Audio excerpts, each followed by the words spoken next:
ជប់មិនយសពឃើញបរោះសងហាគាត់នៅពាក់លីអូគាត់កំពុងតែងូតទឹកខ្លួនឡើងទៅទឹកសត្វតែលិចអូឡូគាត់ក៏ទាញដៃខ្ញុំទៅកាន់ខ្ញុំកាន់វាលេងដូចជាកាន់មេក្រូខ្ញុំក៏ដកវាចេញហើយងាត់ដាក់ពេញមាត់លេតែគាត់ស្រែកធ្ងោម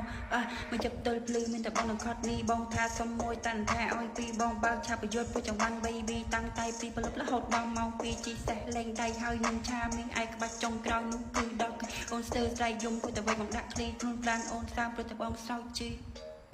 មកជប់ទល់ភ្លឺមានតែបងនឹងខត់នេះបងថាសុំមួយតាន់ថាឲ្យពីបងបើកឆាប់ប្រយុទ្ធពួកចង្វាន់ baby តាំងតែពីព្រលឹករហូតដល់ម៉ោង2ជីសេះលេងដៃហើយនឹងឆាមីងឯក្បាច់ចុងក្រោយនោះគឺដល់អូនស្ទើរស្រែកយំគួរតែវិញមកដាក់ឃ្លីខ្លួនប្រានអូនតាមព្រឹកតែបងសោកជី